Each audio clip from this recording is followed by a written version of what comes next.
Right there, guys. A lot of people have been asking me about why the MudKing's tractor is sitting here at my house. What's actually been going on is he dropped it off a couple months ago because he's been actually trucking over the road, hasn't had much time to work on this thing, or ride it for that matter. So he actually sent it over here for, as he put it, for me to put on some fearless finishing touches onto the thing. So one of the first things I actually fixed was his seat. He had a pretty crappy seat. So I put on a seat that's quite a bit better. It's still got the cushion, a little bit of tearing and rips, but not bad. His old seat was actually hard mounted with no springs. So I went ahead and mounted him some springs onto this thing so his ass wouldn't be slamming down the trails through the woods. The next thing I changed actually was his shifter. The original location of the shifter was here between the legs. He actually had his shifter modified to be out on the side. I think he liked it out on the side a little bit better.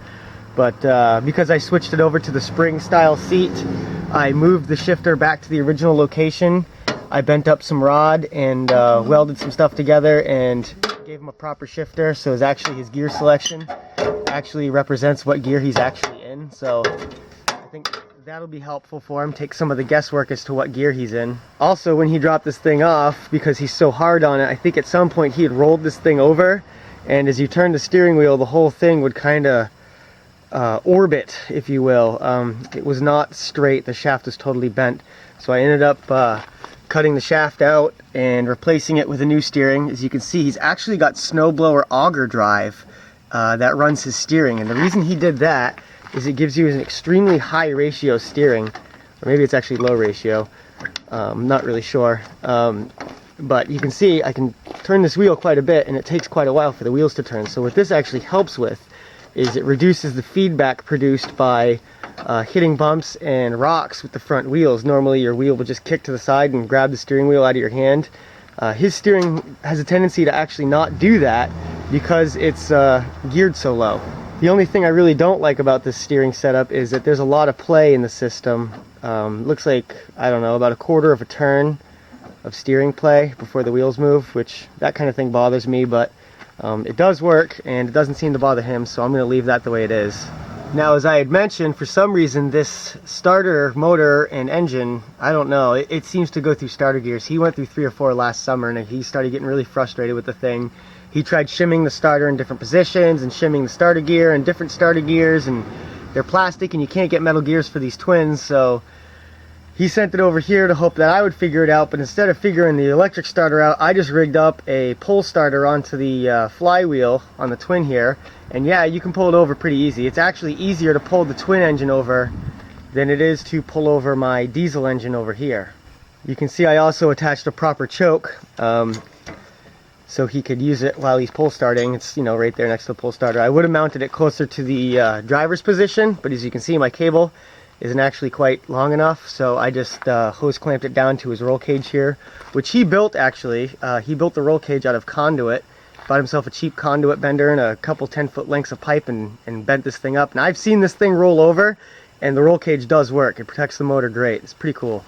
He was also having some problems with this thing running. It seemed like it never, ever, ever ran smooth since he owned this engine. This is the engine that was actually sitting in my garage for a long time, and I gave it to him to use because he wanted a twin. But I ended up having to clean the gas tank completely out, flushed it totally.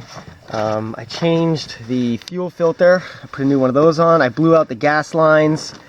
I actually took his carburetor apart, completely disassembled the thing and cleaned it all out. There's a carburetor drain here on the side. You can actually get right to the jet. I did clean all the jets, the primary, the intermediate, all that stuff. I ran carburetor cleaner through every orifice I could find in the carburetor. But still, ironically, the thing ran like crap, which it was really starting to frustrate me. One thing I did end up having to change, because even after cleaning the carburetor, it still ran like shit. I think the whole problem was stemming from the governor linkage. I think it was just, I don't know what was going on here. There's like this adjustable slide thing which started breaking off when I started messing with it. It seemed like no matter what I did, the governor would cause the engine to surge, or the carburetor, it would cause the butterfly to open and close. No matter what I did, it would keep doing that. Usually that would tell you there's a problem with the carburetor or the engine, but since I'd gone through both of those and nothing was wrong, I decided to finally just bypass the friggin' governor entirely to see how it would work. That's right, Jake. your tractor no longer has a governor. Sorry, dude. So I have my gas pedal here down on the bottom, and you can see the cable runs up along here, actually runs down and attaches directly to some of the carburetor linkages. So now basically, Jake, your foot is going to have to be the governor. But I think that's okay because you're a smart guy, and I think you understand that if you hold the throttle down too long, your engine's gonna fucking blow. So as much shit as some people might give me for doing that, this thing runs beautifully now. I'll start it up for you, and I'll let you see for yourself. So this motor is completely cold. I can put my hand right on this exhaust. I have not run it this morning. It's about 60 degrees. So I'm gonna pull the choke and run a cold start on this bad boy.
So as you can see right there, this thing runs better than I've ever heard it run in my entire life. So if I had it my way, there'd only be a couple more little things I would change.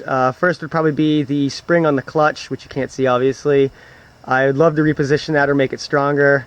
I'd love to change this front pulley out to a larger one to make this thing a little faster and get a little bit more belt friction for the water. And I'd also love to do something about the steering because of this play. This stuff like that drives me nuts, but I'm not going to change that all around on him because it's kind of a big job. But needless to say, I think he's going to be pretty psyched about this tractor. It's running really good. It should drive really good. If you guys want to see kind of how he built this thing, check out his YouTube channel. I'll link it right here. You can go through some of his old videos and check this out. It's a good tractor. He went riding with us many times. He only broke down once or twice, and it was only because that stupid starter gear thing, so it wasn't really mechanical related. But other than that, let me know what you think about the MudKing's tractor. MudKing, let me know what you think about your tractor, what I've done to it. Hopefully we can ride soon. But until then, I'll see you guys later.